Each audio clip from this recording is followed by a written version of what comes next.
Yep. There's also all of the pairings for AA are still available, like these classic stun heroes. I mean, some of them are kind of bad versus Razor too, though. But I'm curious if Black and Yellow go for like kind of a killish lane here. But first, Bumblebee should be picking up their 5, one would think, because they don't want to give away anything else about their cores before Black and Yellow are forced to. Yeah, for sure. And I think Black and Yellow, they will have to take their carry here if they want to keep the Dragonite on flex. Okay, so the two heroes we mentioned, the A and the Wyvern, they get picked up in the second phase. Still sort of in the same meta as other regions, but maybe like they're a little bit lower value, or you think like if they're picked early, they're vulnerable, maybe in a laning stage or something.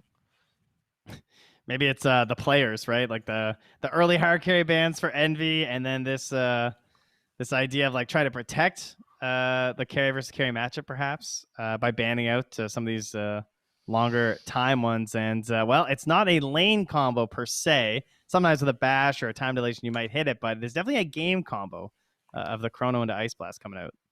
Yeah, honestly, the draft feels a bit weird, right? You pick AA, and then they pick Winter Wyvern into AA. It sort of removes the Code Embrace. We saw at ESL 1 Summer 2021, like this Code Embrace was one of the strongest aspects of Wyvern.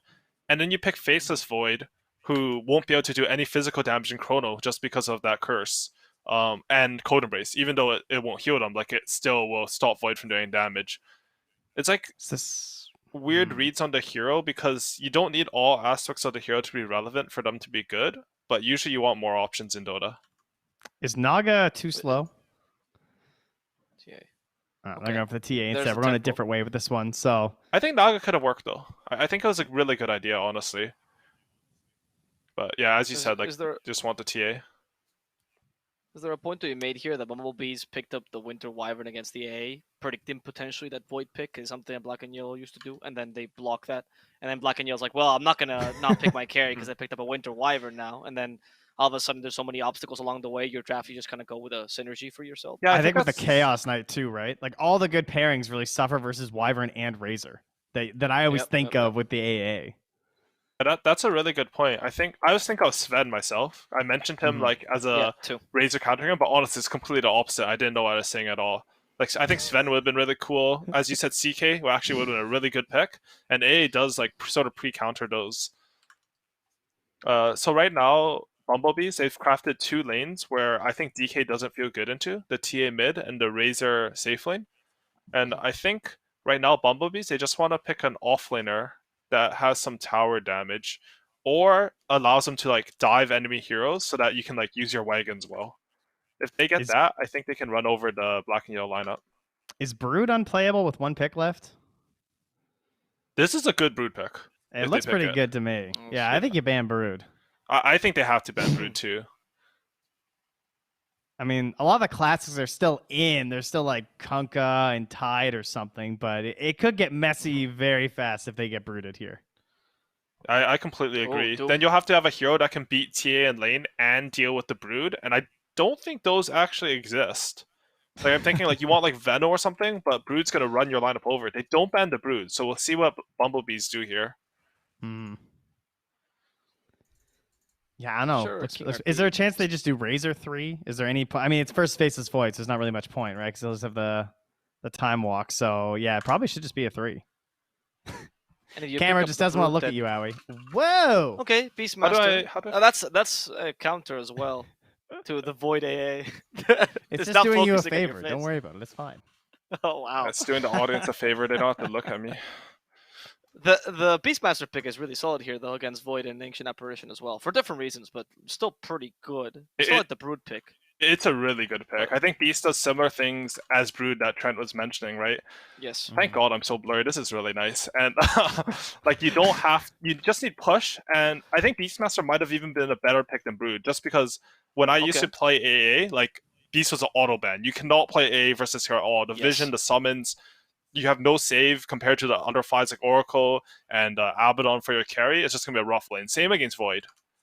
Yeah, it feels less committal too, right? Where it's like, Brood, you have this, like, if the Brood game doesn't go well, even if the game's still kind of even, it just feels so bad as a team. I don't know how to explain it. But there's definitely some mental aspect of like, oh, our Brood isn't just stopping this game we lost. And Beastmaster can enable pickoffs a lot easier and play on more parts of the map than a Broodmother's able to. So Trent, what draft are you favoring right now? Completely. Like, let's say I just don't know who's playing what at all. Yeah. Probably bumblbees, just because I kind of feel like black and yellow it's just hard to execute in the sense of like I have these combos of like DK stun into arrow into AA and that can be good and all, but I think that their timing is a little bit slow versus a like Templar Assassin, Beastmaster, and a Razor. Those are three very fast cores that frankly I'm quite afraid of.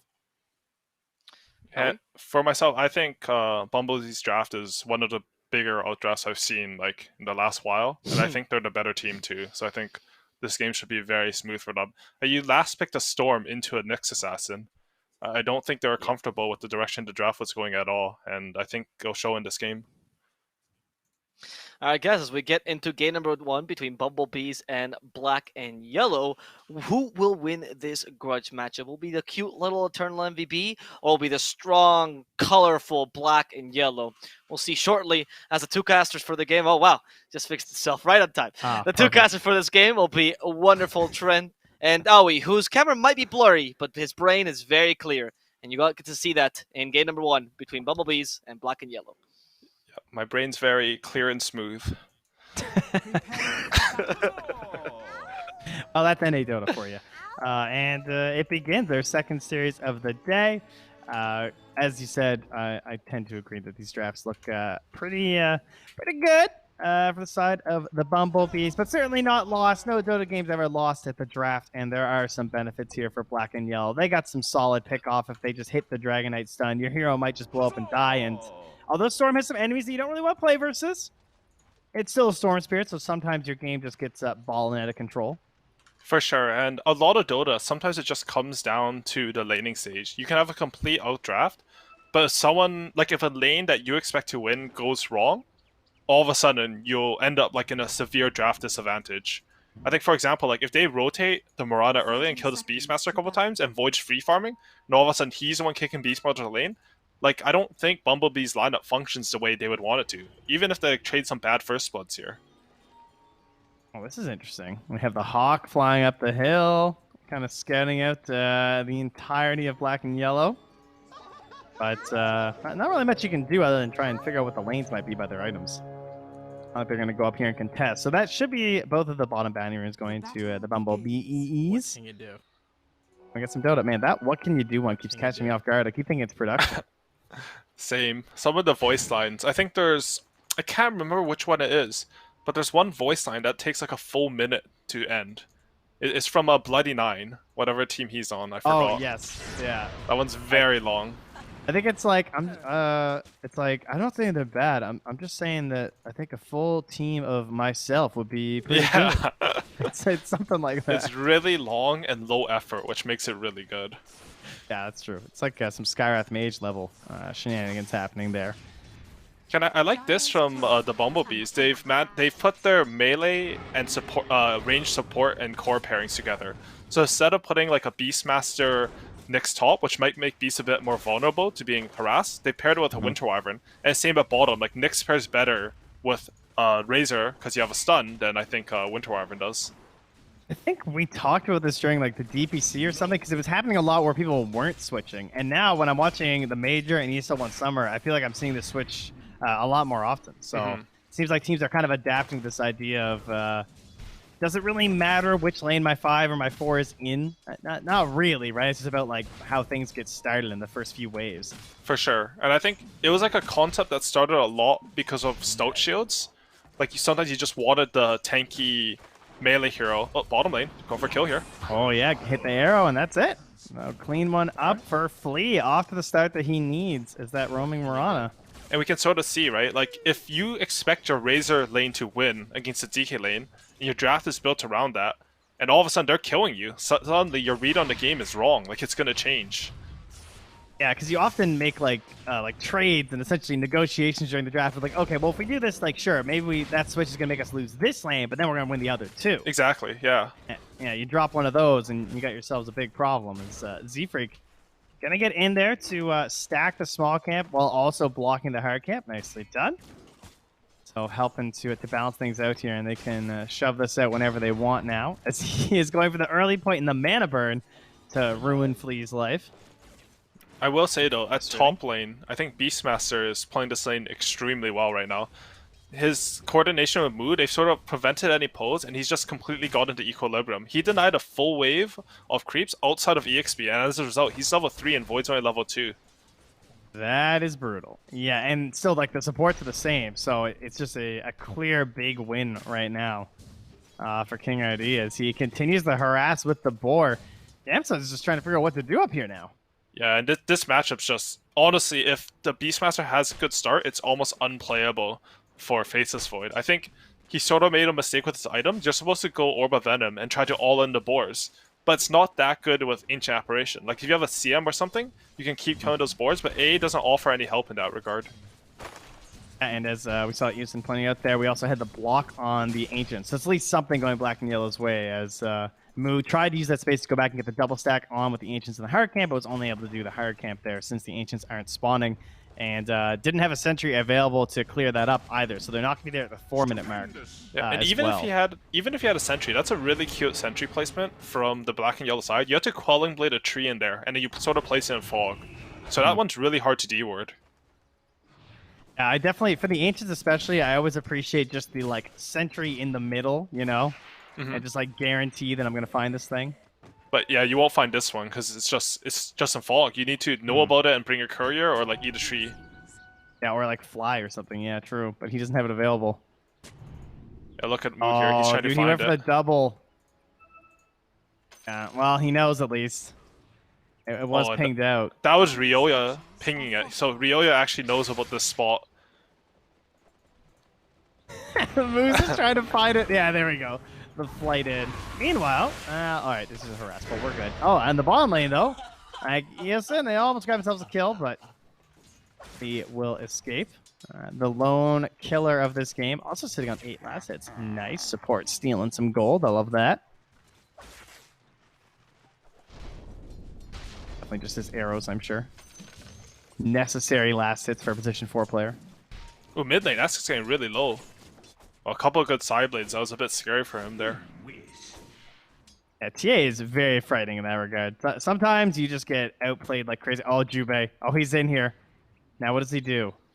Is he gonna? He doesn't want to drop it. Nah, we don't care about kills. It's fine. This is more important. He needs to get the body block in. Oh, Moot's just not even gonna bother. Oh, he goes for the flight over. He's trying to get some sort of double play action there, but no. Now they've both body blocked the camps again. They're never gonna get Ancients for this Templar Assassin. And meanwhile, I guess the Nyx died.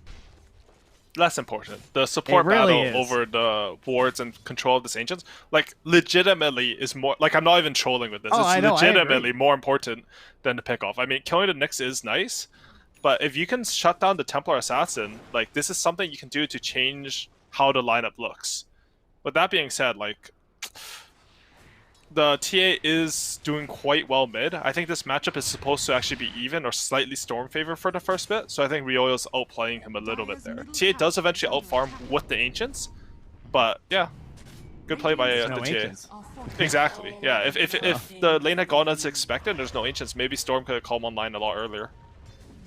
Yeah, I mean, you pick TA with the assumption that you're going to be farming those Ancients. Yeah, the zip right in, so this is what Storm's going to do. Lane's not going well, make the rotation.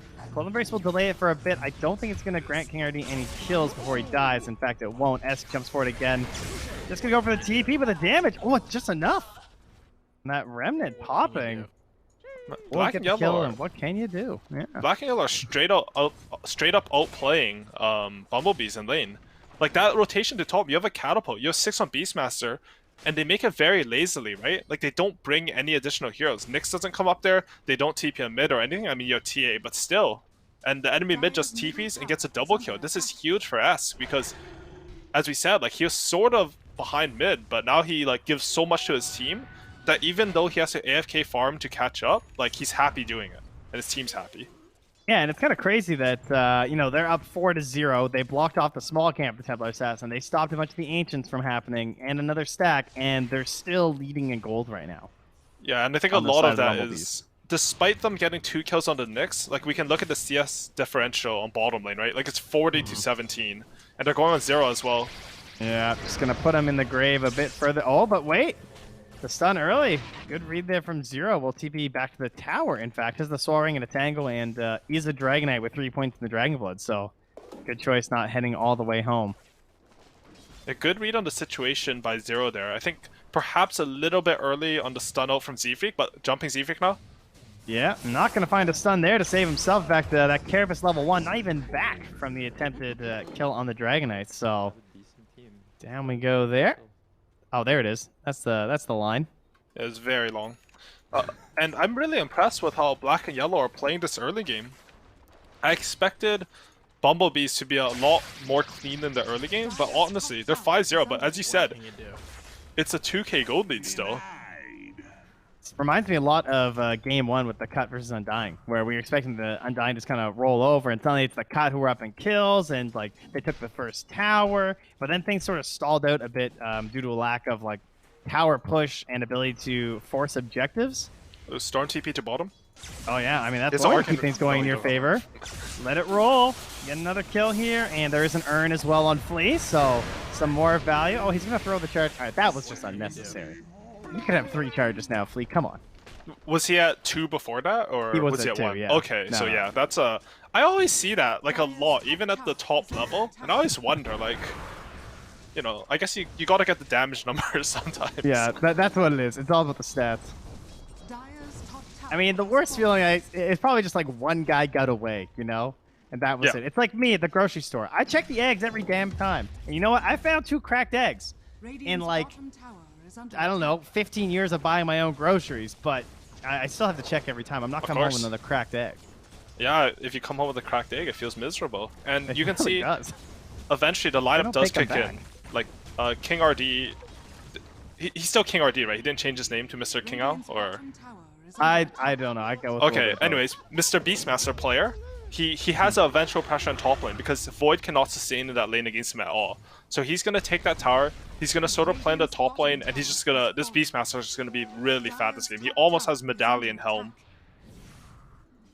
Why do you think we don't see this hero more often, considering he can still do this exact task that Beastmaster's always been known for, of like occupying this whole territory? So when Beastmaster's at his strongest, he can do this task regardless of the counter picks against him because of the item that must not be named, you know, the forbidden removed one. True. But now since Necrobuck has been removed, it's not quite the same. Like, you can actually stop this sort of play a lot easier. Rotate the mid. We saw, like, Storm rotate on the first wagon. If they had focused their attention on it, they could have kept on doing it. Because there's no Necrobuck. Right. And instead, he's forcing this Helm, which is going to come out a little bit later. Yeah, exactly. It is not the same as because there's a zip away to safety. There is a TP from the Void. Maybe not exactly where Yamsun wants to be at the moment. Can't get a punish or anything, and we'll just go back to hitting some creeps. Honestly, Yamsun is the same net worth as Beastmaster, though. I'm really impressed with that, because I feel like, especially considering the start to the lane where King RD was able to deny a wave, like that lane should have been harder for Faceless Void. You can sort of see the dividends paying from that rotation from Ask where they got that double kill. Like, Void is the one who benefited from that move. Yeah, now, I mean, they can kind of play things a bit passively for Black and Yellow. There's no like huge rush on them to necessarily like make big moves or anything. So I just wonder when we'll actually see Yamsun like utilize this Chrono. I guess probably defensively holding towers. Yeah, I think to hold the mid tower. I think if he uses it in a move, as you mentioned, like they're just gonna go take your mid tower, and you don't want that. You'd rather like use it defensively so that you can like defend your tower and then make the aggressive move once the enemy heroes are dead, sort of deal. Keep up your farm. Well, the real dream, too, is that you defend while just threatening with this Chrono, too. Because then, you know, it's obviously... We pop Chrono, and they have a Dragonite and a Beastmaster. So they're just going to run this tower again.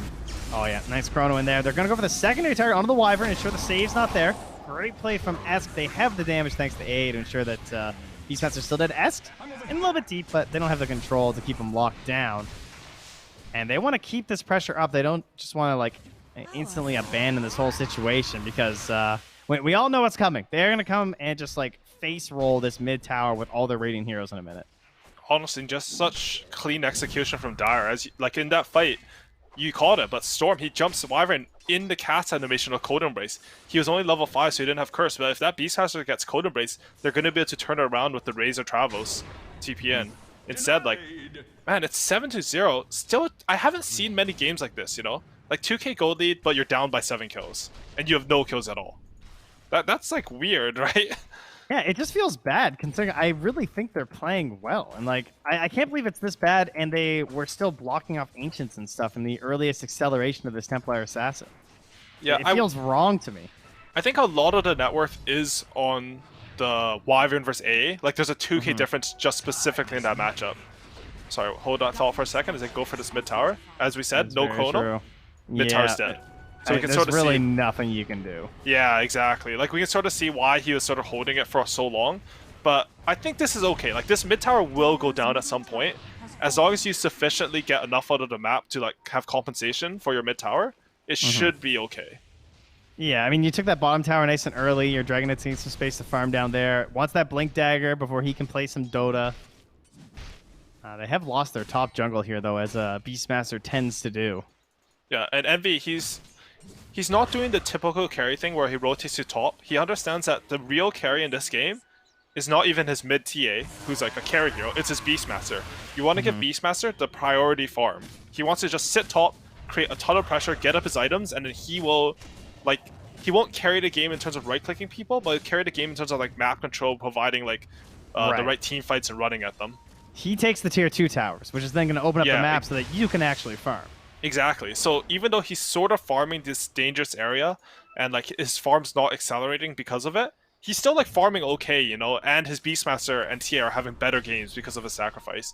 If Beastmaster's down here, they'll just dive and kill him, and there'll be no counterplay. Envy now knows there's a Mirana up here. They saw them coming down with wards, so playing very safe here. And expect that ward to get de-warded in the near future, I would guess, if they were paying attention there. Yeah, look at top lane. Like, there's so much pressure. It's casual pressure. Like, if you spend TPs to react to this, you instantly give up the bottom portion of the map because now you can't have a hero on the bottom side.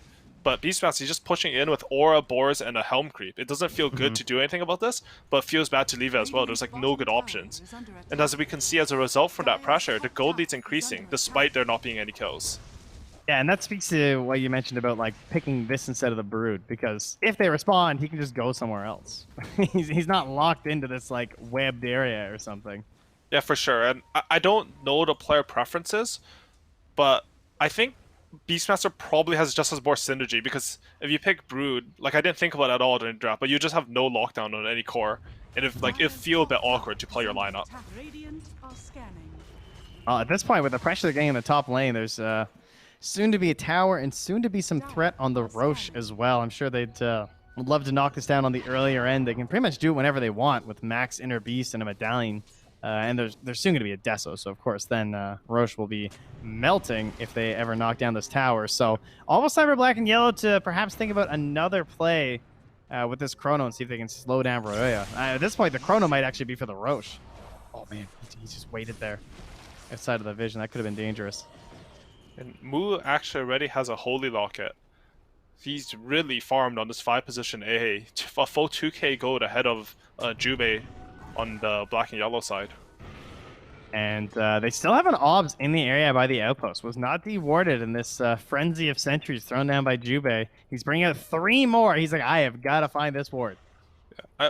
The Holy Locket feels a bit weird though, right? Like, you're against Ancient Apparition. You're like doubling down on the healing. I would have liked to see just a Glimmer Cape. You just Code Embrace Glimmer whoever gets Chronosphered. I think that would have worked a lot better. I mean, the build-up's definitely nice for the Locket. I don't disagree that is true. with that aspect. Yeah, that's a good point. But, I mean, Glimmer feels pretty good, too. I guess you can only Ice Blast realistically, like, 1 or 2 targets, so there's still some benefit out there, and... yeah, Ice Blast is a pretty slow spell, too, so sometimes you can just get your heals off before it lands, like with Mech and Holy Locket specifically.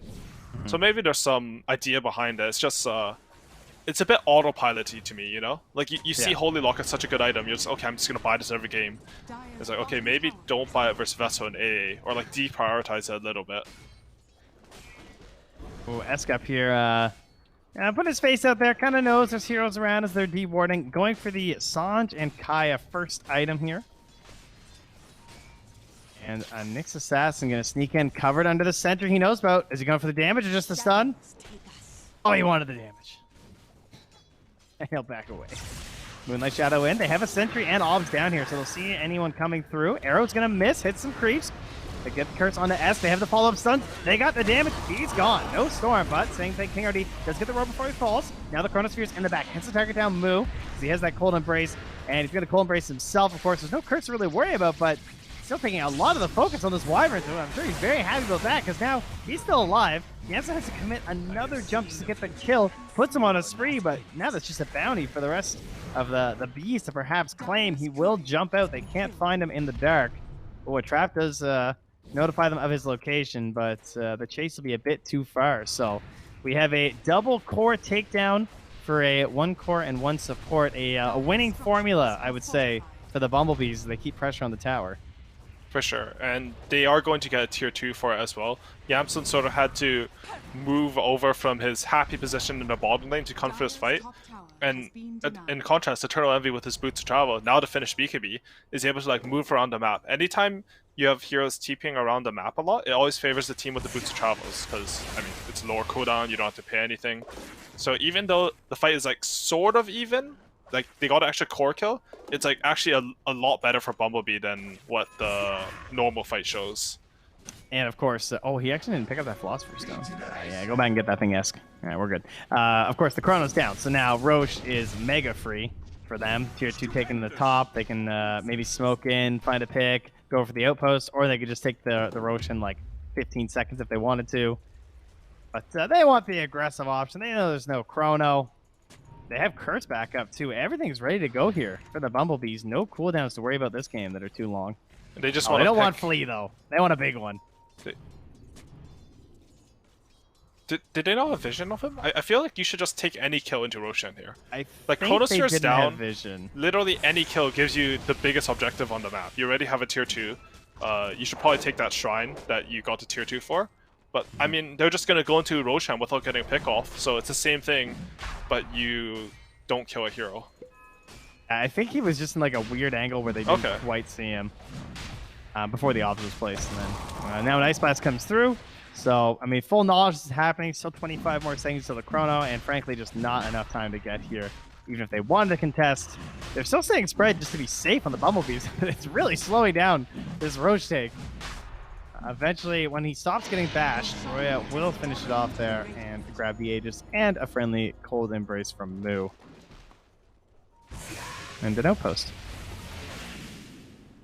Honestly, I feel like bumblebEE's are doing sort of the right moves, but it's a little bit like more sloppy than what I expected. Like not having the outpost before you do Roshan, just in like theory, when you control the area, it doesn't sound right, you know? Like it's not like it changed anything. It's just not. I expected this team to actually challenge to win this qualifiers. I hope to see like them sort of fix up these patches and like improve as the qualifiers go on, because I think they have the potential to do so. Right, but they, this almost feels like a bit of a warm-up game at this point. Where, yeah, I would agree. It feels like they're not like checking everything off on the list or doing the simple plays. Perhaps just feeling like they are very strong and they want to beat out the timing on the Chrono. So there's some valid reasons for it, but from our perspective, it's just like, well, this is looking pretty easy for you guys. Yeah, and I mean, it's easier for us as spectators, right? Like I have full vision. I see no one's near the shrine. I see the ward down. And I see Dyer's all in like Radiant jungle. So it's like no one can cut to that shrine. But in their heads, like, oh, maybe the only way we lose this game is we try to get a shrine, they smoke 5 heroes, and they take a fight with buybacks onto their own shrine while they still have it. And all of a sudden, this like guaranteed position doesn't look as good. So like sometimes like these thoughts cross your mind. I mean, I can see the Chrono's not up. I can see where the heroes are. They don't have this information. Well, I see. Unfortunately, someone had some lag, and right now, Flea's in trouble with Z-Freak running in. So we got 1.4 seconds on this, and we have a Impale max level here from the next assassin. Will he die? That's the question. Zero's gonna blink in like 2 seconds. I think with this pause, it'd be very hard for him to die. He's probably gonna. I mean, he's invis, and they don't see him for now. I think as well. But even if they did, like, probably... sorry, Z-Freak. No, I mean, is Flea gonna die? Flea. Oh, my apologies. Yeah. I heard the words you said, and I just didn't process them at all, which is my bad. And they can get him, for sure. I think this is probably the worst fight for Radiant. Like, you're theoretically fighting into vision, so we'll see what they do here. I think you just let him go. Yeah. Oh, there you go. Go after somebody else. Oh, man. This is smart. They know he TV'd out. Bold. Yeah, he's like, I don't think there's a sentry. Surely this will be fine. I do appreciate not going for the damage, though, because he just guarantees that with the TPs coming through, they'll find a much more valuable prize there. Time is money. I really like that, because I feel like when people see TPs, their brains turn off, and like, I need to cancel this TP. Yeah. But if you just let that TP go, it means worst case scenario, you're going to fight a 4v5. And Zephyr like identified that. Maybe the pause helped him a bit, I don't know. But you get the bigger kill, and you don't force like a fight into enemy vision where they might all be there. You're going to try and get some vision up ahead of themselves now as the bumblebees, as they run into the dire triangle, forcing out the side of black and yellow. Not very easy to catch the storm spirit still without like a straight up blink roar. It's kind of their big option here, but certainly something to be aware of. They also have a gem on Moo. I love this. I feel like gems are making a bit of a comeback on the earlier end. Because just like want to secure vision and people spamming sentries is rather obnoxious. They should go high ground bottom and force black and yellow back to base. They have eggs on Nyx Assassin coming out, I believe, or was that not coming out? Okay, never mind. He doesn't quite have it. I thought he had it, but I think they should do it anyways. Yeah, I think. As he said with Envy, he's doing the build. He's going for that refresher. He still has a full BKB with his bots, so yeah, he's definitely ready to fight here. And the goal of this push is basically only to force him back here. He tried to cue the wave while also getting heroes. He just missed everyone. It's pretty good. But they have the Chrono in the front while they take down the Aegis at the same time. Defensive roar at this point as it's mid-Chrono. Trying to save Move, get him out of there. He gets the curse, but has a cold embrace directly next to Yamsun. The long-range stun doesn't connect quite in time on the Yamsun, but he jumps right back into trouble. The Breed Fire actually takes in Roy on that second life, so Envy on the way out gets stunned by the Dragon Tail. They want follow-up kills here. Now King RD, he's next on the list. Uh-oh. Bumblebees, have you gone a bit too far? Moonlight Shadow, they're trying to surround the rest of them. They actually let the Beastmaster escape for a moment. Oh, they see the priority, the higher priority. They got the gem. Now they can instantly de-ward. That's a huge swing. And I gotta say, I think Black and Yellow's team fighting concepts, or just like how they're talking about these fights, or maybe it's individual decisions, is just on a higher level than Bumblebees is. We saw in that fight, like Storm, he zips past to create chaos, so to try to jump that Winter Wyvern. They use Chrono and Winter Wyvern. He doesn't commit more on Winter Wyvern. He knows that TA is respawning and instantly zips back and secures a kill on a top net worth Radiant hero. TA had Aegis, but she got AA Cold Feet and Force Staffed in. Who had the Force Staff? Yeah, Flea manages to make this big play with Mirana. Forces the team into a bad position, so now Radiant heroes all run up forward to try to help her, and Yamsun manages to Chrono the backline. That was a really well executed fight. Yeah, I was actually trying to figure that out because I was like, they don't have any like mobility movers, right? Because like she just was in there deep, but that explains it. The Force Staff was the big one there from Flea, so very well done. And now, again, they're trying to get this punishment on the lack of Chrono. Jumping forward here, I mean, King RD has the blink, he has the roar, but it's Flea who gets in the way. They will commit the roar, just to actually blow up Flea, but Yamsun comes with the time dilation, has a jump, and of course the chase is limited, and they have reclaimed their gem. So Moo, very happy to have that back. This is owned by Flea. I don't know how that works. I think when you pick it up, it becomes owned by you, so that you get the... Wait, what? They recovered it, and it says owned by Flea. I have no idea. I just spoke completely out of my ass there. No, I think you're right, though, because it definitely didn't use... Oh, no, they have a gem in the base. So, wait, is there okay. 2 gems? So so that was their gem that was owned by Flea, and the gem in their base is the one that was... So they had a switcheroo here. We've traded gems, yeah. Okay. In Faceless Void, he's actually picked up his shard very early, much earlier than I normally expect to see. I think it's a pretty cool pickup because you can jump into a fight. If you get linked, you instantly come out. Now Razor has like no option to get the static link on you. I didn't think about this so recently, but it buffs time dilation a lot because it makes it so you can just do a time dilation, like a perfect time dilation essentially in a fight. Because you can just jump to the point in the middle of everyone, time dilation, and then jump back. Yeah, that's a good point. And you don't have to, like, risky commit. It's such a strong spell now, right? Because it can disable blinks for... I mean, he only has 2 points in it because Voids are opting to go for stats after. But even just 9 seconds, that's 12 seconds where Beastmaster can't use his Blink Dagger. All of a sudden, like, you're safe just because of this Aghanim shard. It's one of the more underrated shards, in my opinion. It just does a lot of like little things well too, because the bonus range, of course, is always going to be a good aspect. As they throw an arrow out, it is under like a trap and a hawk, so I think they're fully aware of the smoke at this point. Oh, smoke pops now. It's on the Wyvern too. That would have been a great hero to start targeting. Throws with the curse. Reactionary, it's only Jubei. Not a great curse right now. See if they can get Jubei. Actually hit the 2-hero Ice Blast. But one of those heroes is unfortunately a Nyx Assassin in the ground. Z-Freak, he doesn't go for anything. The Storm actually gets out, and they're going to jump in and jump out with the kill.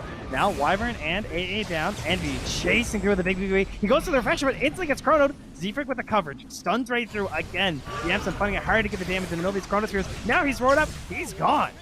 Big blast through from Envy. Has the BKB going for the second one thanks to the refresher-esque force to TP home. And Flea, well, he's doing what his name says. He's fleeing up that mid lane and should be okay with 2 leaps and a 4-step left. So Black and Yellow, they had the Arcane Rune on Storm that fight, so they felt really strong. But Eternal Envy, with that refresher of Yo, he's just BKB'd for 15 seconds that fight, and you just don't have enough damage. You have no right-clickers until Void has a lot of items. The shard is cool, but it also means that you do not do as much damage as a normal Faceless Void with your net worth would.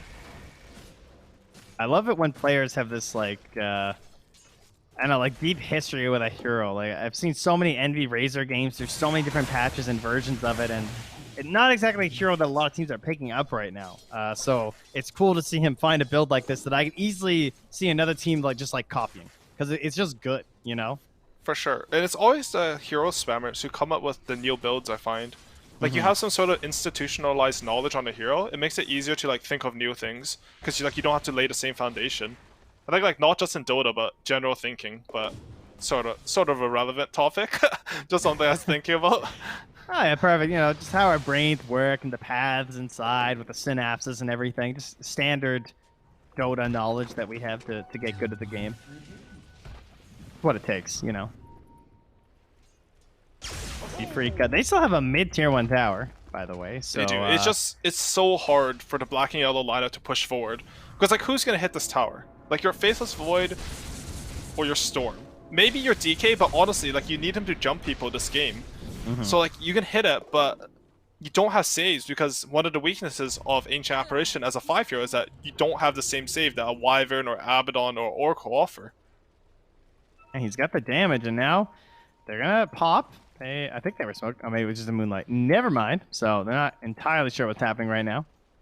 There was a gem on Flea, but I don't think he was in rage there to find that Nyx Assassin. So Z-Freak moving on out. Back to the mid lane, and they're taking over the Dire Triangle instead. They also have a wave very close to the Dire base. So concerns here for Black and Yellow, I would say, is they don't find anything on their big excursion top.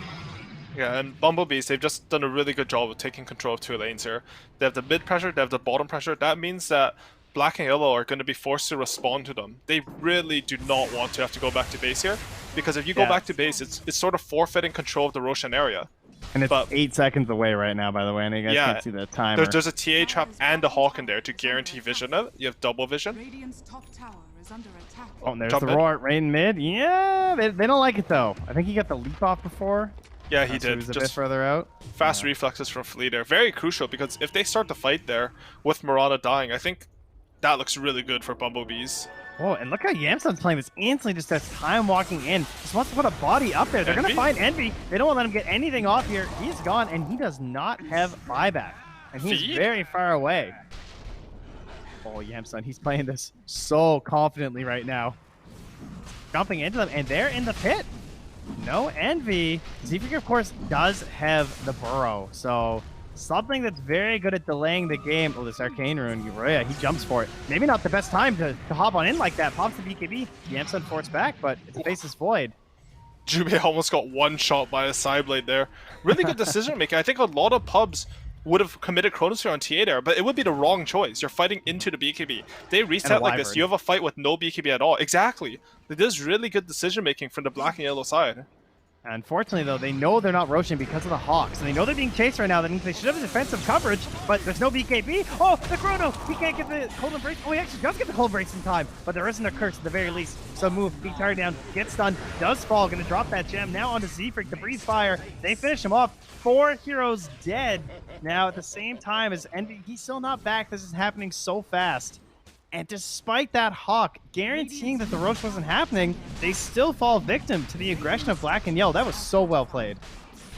I feel like the play from Black and Yellow is just better, like in the team fights, in anything, conceptually, than the side of Bumblebees. Like Bumblebees, they've had a map advantage all game.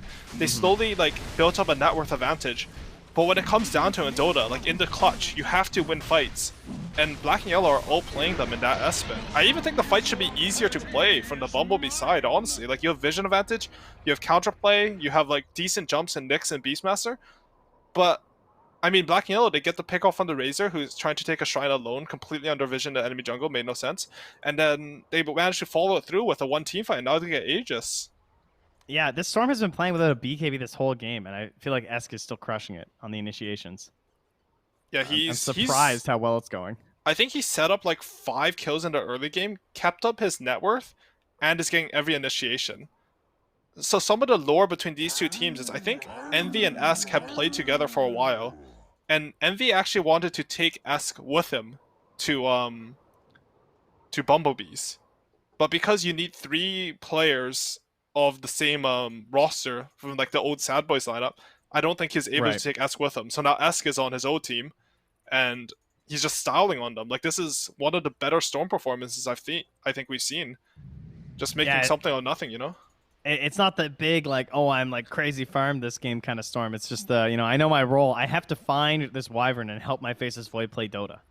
Yeah, he's always there. Like, whether he needs to jump first and, like, just sort of bait his body a little bit so he can set up the chrono, or he needs to, like, follow up by, like, disabling the saves, he's just done a phenomenal job this game. Yeah, in combination with Zero, it's very interesting because they almost have, like, 2 sort of soft initiations. I mean, Zero, it's obviously a bit more committal, but he's also so tanky that he can often, like, blink, stun, and walk away if it doesn't look good. And they're both just like trying to force Moo to reveal himself. Yeah, he uses the fireball, trying to push that out. They're gonna go for the roar. Again, no save. That well, the only save they have is a force staff. Juve just kind of suicides in there. Was trying to feign some confidence or something with that force staff. That was a save your buddy syndrome right there. Like you see 5 heroes on your offlane DK who has no real items to survive, and you're just like, I'll save you, and you just feed a bonus skill. Yeah, I guess he clearly didn't think the entire squad was coming. Well, a couple heroes dead, and oh, Envy's got the spider legs too, eh? Yeah, Aeon Disc spider legs. Refresher Aeon Disc. He just needs eggs now, right? Yeah, theoretically, he shouldn't die in the fights. He can sort of frontline for his team. I guess this was sort of the missing piece of the puzzle. They have initiation, but they didn't have a hero who could really frontline, because you don't have that with Beastmaster. And, you know, you would with Wyvern, making anyone into that frontline, but you're against AA, and Black and Yellow have just been playing the fight so well. I mean, he's going through the motions now as well on Envy, trying to decide what he wants to build. That's a Helm of the Overlord. Yeah, I was just going to say, like, did you click Beastmaster? This is my first time seeing this item in, like, the year it's come out. By the way, this item's so sick though.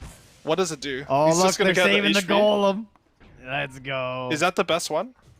That and the fireball. Okay. I think is another common one because you can just like plant it in a lane. Okay. Yeah, you can also use the accuracy aura depending on the game, right? Yeah, that sounds terrible. Yeah, you can. Moo goes for the curse. So there's our setup play. Into the link, Envy getting the big damage. Just BKB. Where's the chrono? Oh god, they're so pumped up here. Alright, Yamson's sitting here. He's saying, I got it. I'm ready. I'll let it rip. Don't think I won't. Now he jumps back away and back in. 3 heroes inside the chrono. Yamson getting low. Forced to pop a cheese, I believe. There's the damage is flying through Varroa. He almost gets Jube. He gets to the tree line in time, so he'll survive. King already in the middle of things. Dropping pretty low. Another jump up. Jump back from Yamson. Doesn't know where he wants to go. He knows that Esk wants out of here, though. He's trying to burn the Aegis so he can get back into the fight with the extra mana, but he's just getting stunned up and chain controlled by Z-Freak. They won't even kill him. Have some mercy on this Storm. Meanwhile, Varroa also held in place the big stun from Zero. It's a triple kill now for Esk. And you know what? He says, fine, don't take my Aegis. I guess we're just going to win the fight anyway. And now we're going high ground with it. Yeah, I feel like Bumblebees have like no concept of how they want to fight though. Like they spent all their single target spells, like Curse, double Razor Link, double BKB, trying to kill an Aegis. Like fundamentally, like this, like if you had like a long time to talk about how you want to team fight, this is not the conclusion you should arrive at. And I think like it showed, and like I gotta say, like Esk was a insane boss in that fight. Like he gets gone on, double BKB linked curse, and he zips in on the Radiant team. Like, he did not care at all. He even held his BKB until right when Nick's carapace, so like he got full duration out of it. I think. Yeah. I don't know. Like, Black and Yellow's team fighting, like, maybe it's to do with the heroes, maybe it's the players, how they think, but it's just so much better. Like, I've said that a lot, but I'm just really impressed by how they're performing this match.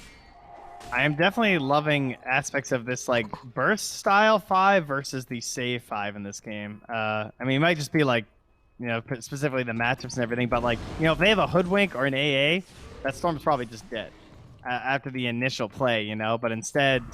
They don't really have the right follow-up to bring them down. Yeah, that's so true then for the sure. fight gets messy. Oh, they're going for a smoke here? Yeah, smoke and moonlight here. The double coverage.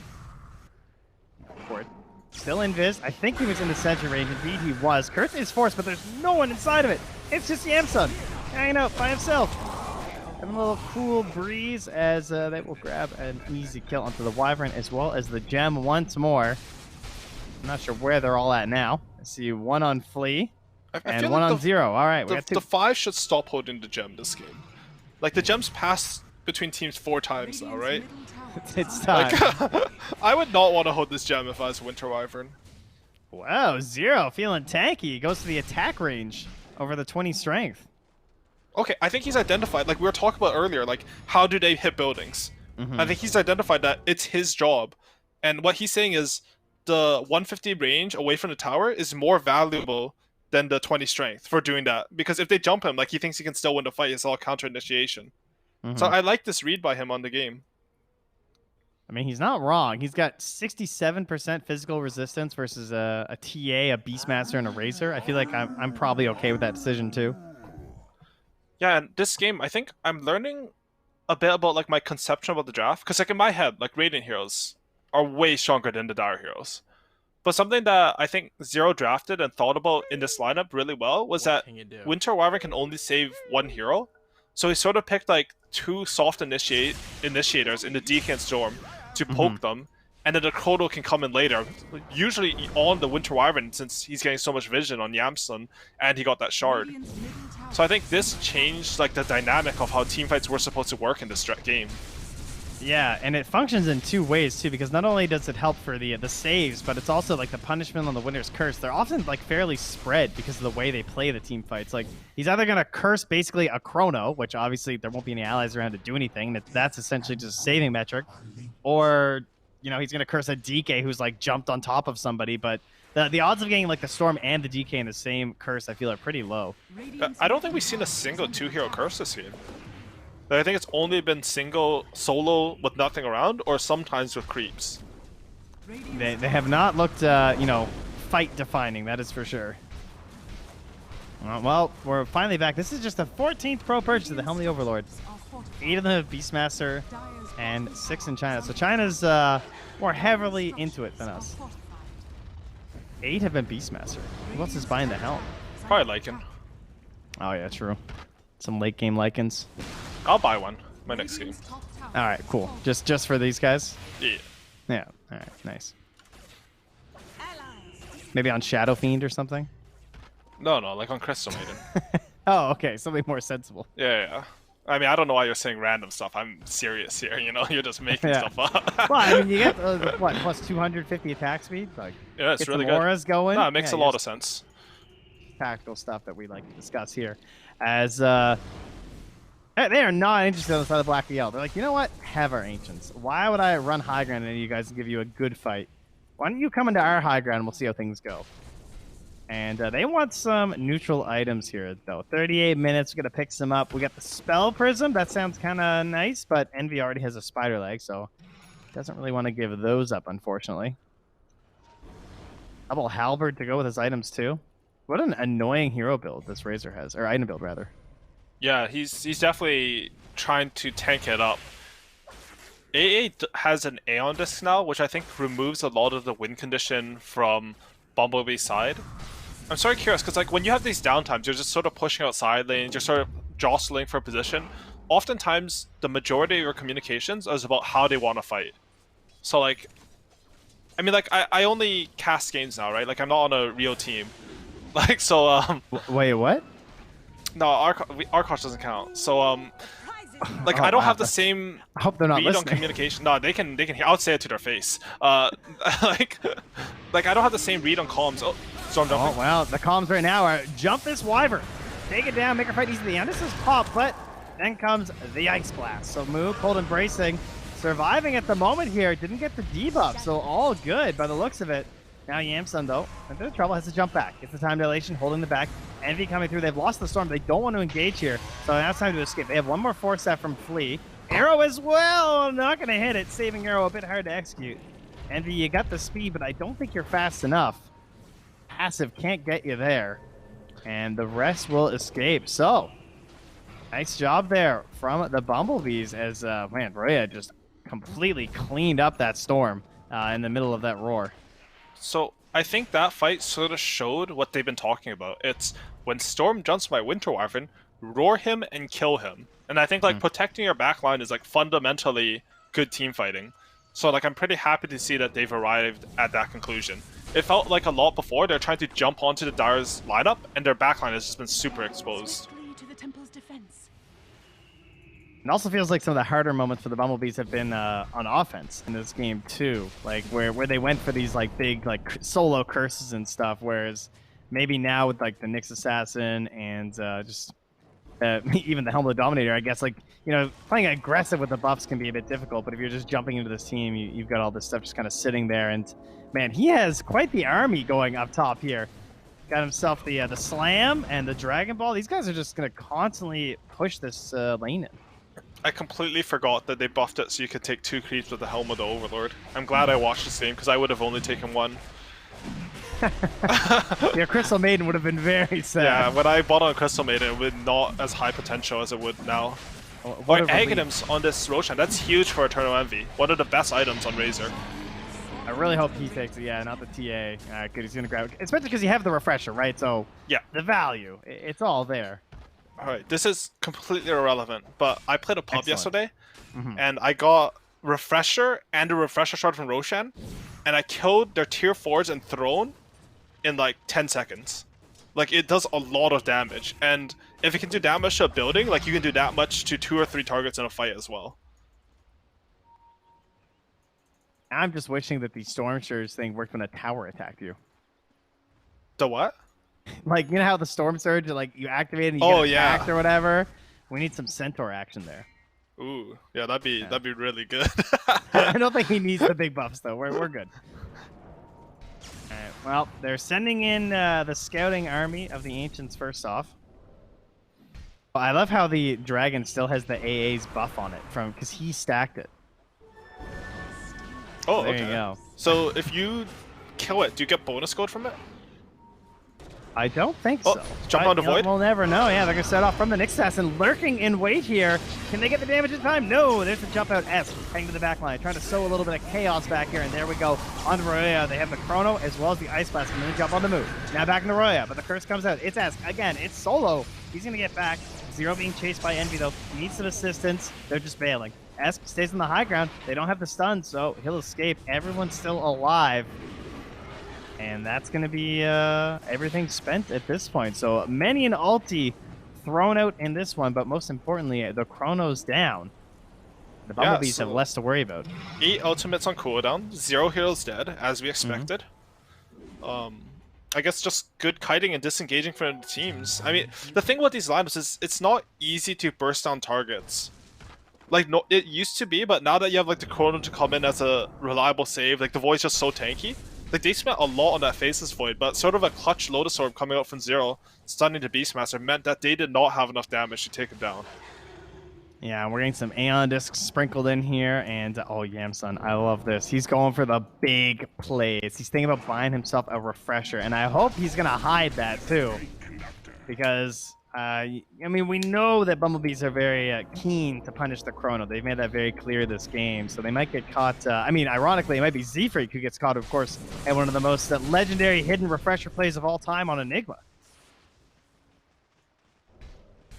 Yeah, no, that's a good purchase, too. I think Refresher in general is one of the items that's a bit undervalued right now. I don't think it's really shown its true potential on Razor this game, but I think generally, like, I've seen this item more and more in my pubs, and it's having like higher value than you would normally think from the item. Yeah.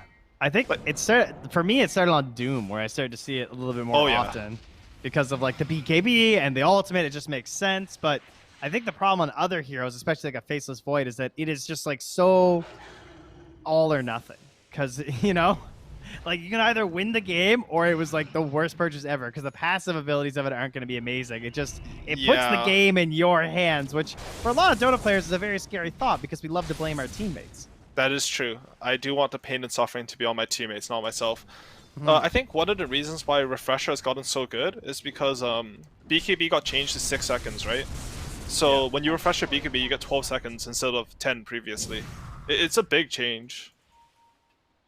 Very true. And Faceless Void doesn't have a BKB, so that completely doesn't apply. He's actually changed from the Refresher to the Nullifier, which honestly makes a lot more sense. Why Refresher to kill an Disc when you can just Nullifier and kill him? Yeah. Can't dispel Cold Embrace, for anyone wondering, but we got Aeon Discs, so jump through those on the supports as well as Envy. It's so weird seeing Beastmaster with his creep army like this. Like, there's just 2 Ancients walking around with you. It used to happen with Chen, but because this item's never in the game, I'd never get the chance to see this. Oh, Envy finished off a Hex. So they've really identified, like, if Storm jumps in, this guy needs to die. Like, everything we can have, Hex, whatever, kill him first. And he's saving up for that egg, and 300 gold away from having both the eggs and buyback. I can't tell if I love or hate that Envy has his bots in his backpack right now. That's where his build's at. This is a guy that values detection, you know? He's like, I am not losing this game because someone didn't have dust out. Yeah, for sure. Against a Mirana ulti, it becomes stronger and stronger because most cores don't have the slots to carry detection.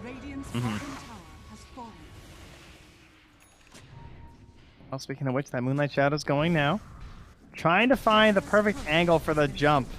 On the hand of Black and Yellow, they see a lot. They have a sentry down. They see the fact that they're pushing in that mid lane. They want to grab that sentry when they can. Meanwhile, for the Bumblebees, they are not really sure what's happening. They're throwing out some arrows. They know there was a hawk there, but they can't see anyone right now on the side of Black and Yellow. I love when Dota's like this. Like, you both just have each other's hill, and you refuse to leave. They are smoking up now, though. Oh, Dire, they throw out a scan. It doesn't connect, so they're kind of predicting this. They're scanning on top of their own wards, wondering if they're smoking in. Now they're going to follow their wave. Radiant, of course. Oh, he got baited by the illusion. The BKB, Lincoln's jump in stun, and now the chase down. It's going to begin. The roar. It is Lotus once again. Ice Blast coming out on the way, and Envy. There's the Chrono under 3, but Moo, he's still outside. He's holding the curse in case they even think about still fighting this. Where's the big curse for Moo? He's got to find the angle. He can't get into silence. Esk is jumping on top of him, and a pause comes out at the absolute worst time. Leg Raffle. From Zero. Oh, Yamsun was DC'd the entire fight. I was wondering, he got linked up and he could have jumped into Chrono to disable it, but I'm pretty sure he was just lagged out of the game. Like, this is so unfortunate because this team fight didn't look bad for Black and Yellow, and I mean, this is just the reality of online qualifiers, right? Like, these teams, they don't have sponsors, they're not going to be in boot camps, but it sucks so much to lose a team fight this way. Oh. It's okay. It's just like the game-defining team fight. At least it's only game 1. That's true. The positive note, guys. That's what we'll go for. this fight does, like, it might end up determining this game, but it won't be the reason why the teams won or lost the game. You know, like if you look at the replay, like anyone who looks back at this fight, like, oh, they only lost because of this. Like, there's been like 20 decisions that you can think about, like from the player's perspective. I mean, from spectators, this is the fight. You know, but yes, of course. Nah, it's just so unfortunate, man. I hate losing like this, like in pubs and officials, when it's more important like TI qualifiers. Oh, it has to feel so bad. I mean, honestly, even if he was connected through this whole fight, this fight was looking rough, I would say. I mean, that Chrono came out, sure, he got 3 heroes, but like Moo was still fine, and then he gets jumped by Esk and has to be Orchided, but then he still had the Aeon Disc at that point, so... Although then you could argue, like, then he could have ran into the Chrono and like nullify Moo, and then Moo's if he dead. jumped the Link, I think nothing happens in this fight, though. Like, they're all gonna get out. So, like, you're right. Like, I don't really have a good read on how the fights are supposed to go this game, because honestly, they're just really complex because you have like Wyvern and Nyx eggs, and you know you have a bunch of Aeon discs and Lotus orbs, but you know, in their hearts, they probably think they should have won this fight, like no matter what it looked like.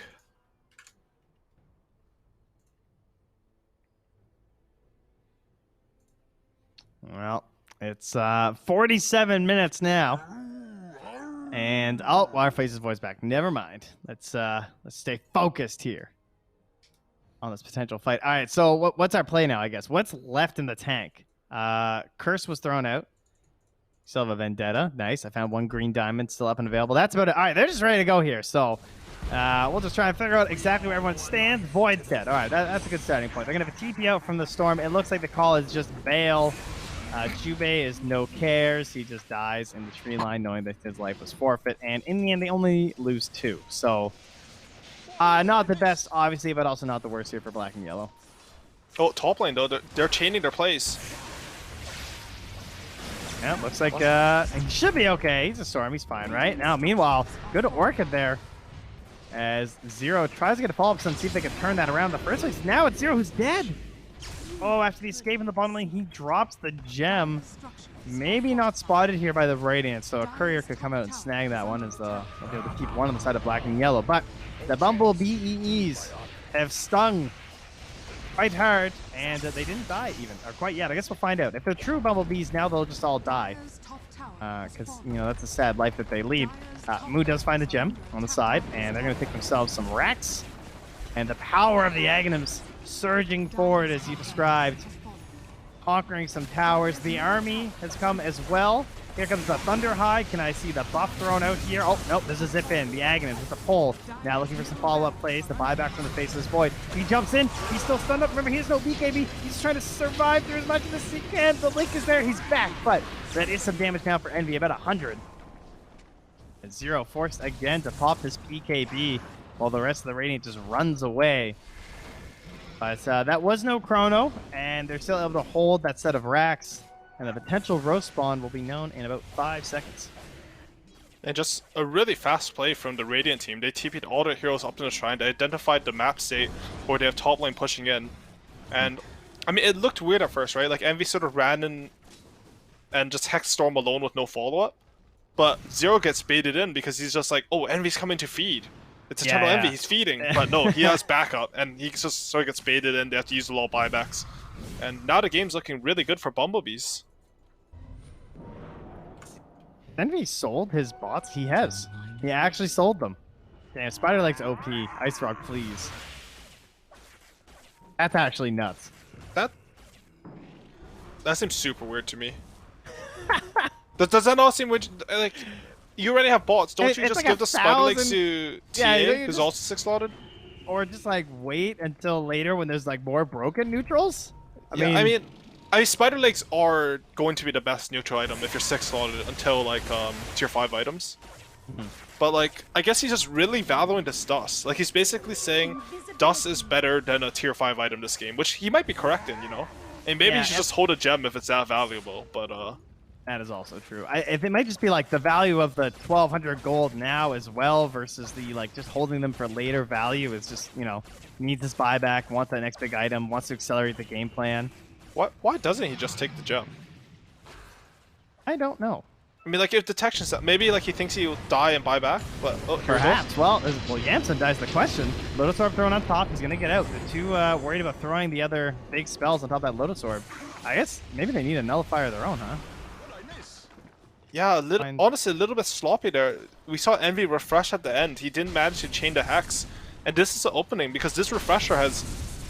Like, I thought it didn't show that much of Razor this game, but the next fight, like, it did a lot of work. Just once the Hex came up, you have 7 seconds of disable, you have double BKB. Okay, he sells the Dust for the Demon Edge now. Sort of makes more sense to keep the Spider Legs now, I'd say. Yeah, most certainly. Okay. And there's the MKB. Okay, so MKB is better than Boots of Travel, I'm gonna say, but I'm not too sure about the Dust still. Okay, sounds good. I mean, it's also like keeping the refresher in inventory too, right? I think you sort of have to, like, if you put it in your backpack, that's like 5-minute cooldown is the thing. Yeah, it's just like so crucial for how he wants to play the fights. But it's also one of those things that, like, that's part of like almost the value I feel like on some heroes where it's almost better in that sense that you don't have to hold it. Yeah, that's like, true. Like I face this void, you know, but I honestly Face's void is leading the charge. I've seen it on Terrorblades where like, or Lone Druids where they buy it and then they just sell it right away. And like, yeah, true. You know, like I had to get it for just one fight, but I'd rather have like 2.5k gold or something than like keep it for next time. That's actually like mega value some games, you know. Ooh, Would I pay $2,500 or 2,500 gold to get my chrono back right now? Yeah. Yeah, it's honestly not bad. Like, I mean, it's either you get your chrono back up or lose the game. So usually the paying gold is better. It's like a buyback, well, he didn't right? have to buy one because there's a refresher shard in here. Radiant Vision, the Hawks coming through. They see everyone. The curse, it's on the Lincoln Sphere. Does not get the target he wants there from Moo. It's a jump back into the pit from the Faceless Void. Now they get a roar onto Fleet. Again, not the hero. Zip in from S. Gets the pull, but Z-Freak, he's still underground. He wants the chainsaw. The BKB's popped from the inside, but he's still dropping really low. Icebox comes through. He's going to hit on the 3. Can they get the damage in time? Yes, they actually take down the Nyx Assassin, a tough target. He's going to jump back out as Yamsun. They're going in a little bit more. Esk just playing so well this game. He grabs another one as the Wyvern falls. Meanwhile, in the back, it's Envy tangling with Yamsun and Jubei, trying to find the damage to bring him down, but it's Envy who gets stunned by the cold feet.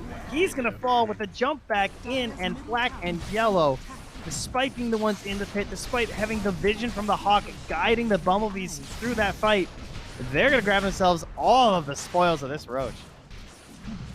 Yeah, the lanes are really bad for black and yellow, but again, like their teamfight prowess is just at another level compared to Bumblebees. We saw the Void Shard come in clutch there, you know, he took off the Link and instantly came back to finish off the Razor. But I think Yamsun in particular, that fight, like he got everything thrown on him. He didn't panic, he didn't leap away, he manned up, he chronoed, and he just hit people. It didn't matter he had like 1,000 HP, he understood like how the damage on Bumblebee's team works. And he wasn't scared at all. As a result, like they clutched the next kill with the nullifier, and they convincingly take that team fight. Esk actually just zips in just to grab the army down here. I think Esk had Arcane Rune for that fight too. I think that's part of like I've noticed black and yellow. Their read on the map a lot of times this game is like we need a rune in order to give us a bit more oomph to our fight. Because like without the runes, like maybe they lack some damage, but Storm Arcane or double damage, like you're gonna be able to take these fights. It's a good read. Yeah, he's just been incredible this game, honestly. With the BKB and the Minotaur Horn too. Yeah, he went for the eggs. Yeah, he took the eggs. I think this is a really underrated eggs. I've actually seen some European players. They go for Octarine Core Aghanims, and they're just zipping in and out of the fights, bashing people. It's actually really good. That sounds awful to play versus. It's like did you ever play against the Aghanim Swift Blink, Aghanims Int Blink, Octarine Rikimarus? Where they're like permanent in the. It's basically like that. Yeah. Oh, that was the worst of the Battle Furies. Yeah. I hated those. Just games. Never got out of the tricks of the trade. That was really fun. Oh, have you played against the new meme though, with the Sleeping Dart Meteor Hammer mid Ricky? That's a bad meme, but I have played against it. It's a very annoying meme though. It is very annoying. It's like playing versus who's that annoying hero that just? It's like playing versus Wind Ranger. Like, she's annoying all game and she's owning a bit, and then she just loses the game. Or like Tinker, you know? Yeah. But yeah, it is definitely a meme, I will say that. Oh, Ricky's got all the memes. I mean, once the hero can just become, invisible and non-touchable, it's a little bit frustrating. Ooh, do you see that stat? Oh, yeah. And I'm surprised he's actually 9th. I mean, to be fair, he's also played a crazy amount of games, and he's played on a high-tier team in qualifying regions. So it's kind of crazy that it's still that high. Yeah, for sure. I think like a lot of those games that bring it down are like you play in random qualifiers versus some like teams that are on a different level than you completely, right? You just end the game in 20 minutes. Without those games, he's probably the highest, honestly. Black and Yellow, they're feeling strong. They're pushing this high ground. Whoa, yeah. And there's that jump in with the Aghanims. Very annoying now for Z-Free too, because he's going to be jumping on top and stunning him every time he does that. Well, he's trying to be the real nuisance buried in the dirt. So that is a BKB pop though on Royoya. Oh, Envy, ideal. He just took 2 Raxes. All right. The Razor's in there, and he's going to TP on out. They don't have an answer. This boy's a beast. He just walked up and took 2 Raxes. That's how he does it. You can take Envy, put him on any hero, he'll find a way. And Roya, though, whoa, he jumps to the trap. They were looking for the stun, but they've actually found him. Oh, your tricky traps won't save you now. Roya will fall for 100 seconds. Buyback 90 gold. Okay, he actually is going to tick into that, so he'll be fine. There's like do they have there's 11 traps on the map, Trent. But he chose the one on the other side of the enemy heroes. God, I love NA Dota. This is so good. That's how we go. Hey, he wanted the Regoose. You know, he was going to come back in. Yeah, actually, I don't know what he wanted. I'm not even going to speculate. Honestly, I think it was a misclick. But now Yamsun, he feels really strong. TA is dead. The enemy team has no damage. Envy, despite taking that Rax, one thing he sacrificed for it is that he used his Refresher Orb. Yeah.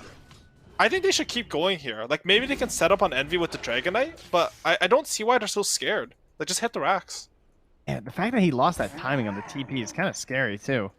I mean, Jubei called this out so long ago that he was up here, and I kind of expect Jubei to now, like, get some vision on these side lanes so that they can catch Envy doing this, because he's going to do this a bit more, but how does he continue to do it without the bots?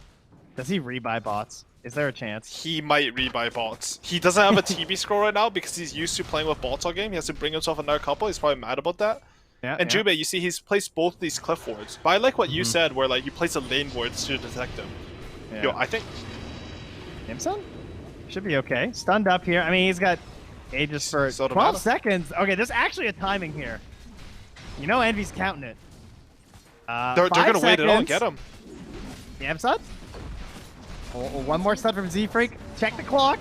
Oh, that stun doesn't hit. That could have been a bit spicy, but he'll get back. Oh, but he got hit by the Splinter Blast, so he lost the regen. What almost messed with Radiant's plan there is that he picked up the Aegis 2 seconds after Roshan died. Oh, so yeah, Aegis expires 5 minutes after when you pick it up. It's not 5 minutes from when Roshan dies. So his expired at like 2:58 until Roshan potential spawn. I think that would have been super crazy. Like, they jumped him right at the time and bursted him, and they're like, why is he still coming back alive? Big brain plays. Yo, I'm pretty sure Envy is gonna get smoked and go for these Raxes. They're gonna get Mega Creeps this game at some point. They're gonna do something. We might see Mega Creeps versus Mega Creeps. Now, the question is, can he do it through backdoor? Yes. Think so? With this build? I mean, he doesn't have AC. Usually you have AC when you do this. But I know Razor refresher with the left talent at 20 can definitely go through backdoor. He took the attack speed. Like, he didn't go for the one extra Eye of the Storm talent, and his right clicks actually do a lot to the buildings too. Yeah, that's true. He is in KB, so a lot. They do mediocre supplemental damage to the tier 4s. Oh, the Winner's Curse might have gone for it. There's the Roar. That Lincoln's had just run out. Now it's popped back on top. Esk in the middle of it. Gets a pull off. It's only the Wyvern, but that's the target that he wants. BKB's thrown down on Envy and Roya as Envy tries to keep the front line going. Driving back. Oh, he's out. He's in. Yes, it still connects onto 2. Despite just really going for Envy, but it looks like now Esk, he's going to jump over into Roya. Dragon Knight's coming through as well. Wants to follow up Sun outside of this Chrono. But the arrow, the curse as well. Everything flying through this Chronosphere, and it's enough to save Roya. Gets him to TP back to his trap in the base, but Yamsun, oh no, he died! He had the Ice Blast on top! He died in the well! Oh, it wasn't enough save, and they're all alive on black and yellow. Ooh. Oh, the Refresher Shard coming in clutch, he has Nullifier, and he just double Chronos Envy and kills him. He knows that Envy committed his Refresher, so even if he buys back, he won't be able to come back into this fight. And now he's a graphical bug too, so he looks really good while he hits these towers. It's going to be a perma-stunned. That happens to the best of us, you know? Wow, no respect from this guy. I would say he'll get fixed when he dies, but I'm not sure he's going to fall down this game. At this rate. Oh, I mean, he still has the cheese, of course, as they keep targeting these buildings. Now he jumps in onto Z-Freak. Ice Blast coming through as well, plus a zip from the Storm. So, big damage on top of that. Aeon Disc, he'll be okay? Perhaps. Well, either way, they're now on to Yamsun. Still has a BKB until... Oh, he goes back in. Did you mean to go back in? Yeah, maybe. Baiting them further in. He doesn't know what he wants. I don't know what he wants. I don't even think the Bumblebees know what he's trying to do. Breathe Fire comes through, going to reduce the damage. Arrow falls up. It's on Roya. Oh, it's a big fireball. It's all stuck inside with the eggs full. Massive AoE damage falling to everyone. Roya again finds a trap TP out. so he will survive. And meanwhile, the curse, they almost get the damage there with the Beastmaster illusion on top of Yamsun as well. But back they go, and yeah, everybody relaxes. A 25k lead for black and yellow. Let's get some neutrals. So Void didn't kill his support Miranda there because he had 200 damage sucked from him by Razor. So he still fought with the Razor, like, and they baited out the curse, you know, because he knew it somewhere. He probably didn't know. It was probably just a thing that happened. But he knew that he would not kill his support. So that was cool. Oh, 60 minutes. Dude, they found it. They found the Necronomicon. The lost item. That's what they need. It's on the wrong team. I know. They got it on the wrong team. All right, they're going to get the mirror shield. All right, what is the item? We need a Giant's Ring for Envy, obviously. So we can just sit inside the base just for and the they can't memes, stop or them. like... Yeah, the memes. Bring it back. I think... I don't know enough about tier 5 items to say what they want. Same. Like, I want Pirate Hat. That's the one I always want. Because I think if it hits 60 minutes, like in a game like this, you want the net worth. Your heroes can also scale. Maybe Stygian would be good for the Radiant. Ooh, Stygian on Envy, hat. so he can... Oh, he just got it. He can backdoor, right? Oh, with the shit. Stygian. Yeah. Ooh. That sounds pretty good. Why are Envy games always like this? This is always like this. It's so great. I love it. For his bots.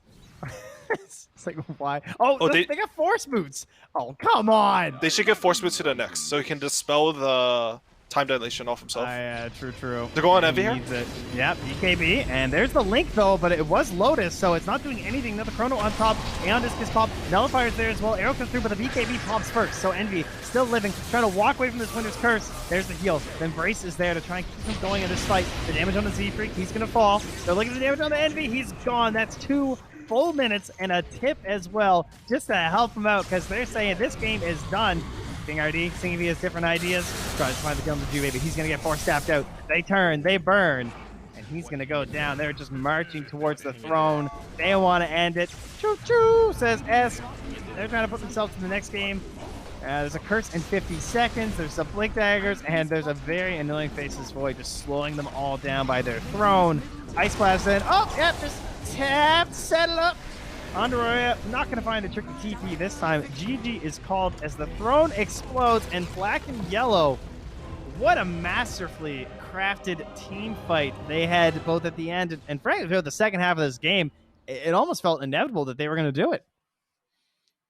Yeah, I mean, it did, but at points, this game just had so many swings up and down and everywhere. There's just team fights. Here you had Envy just taking a Rax for free.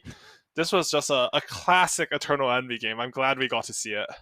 All the highs and lows that you could ever imagine. Well, we'll have lots to talk about, of course, then when we come back from a quick 1-minute break with our host, Mr. Avo, to help us out. So we'll see you then.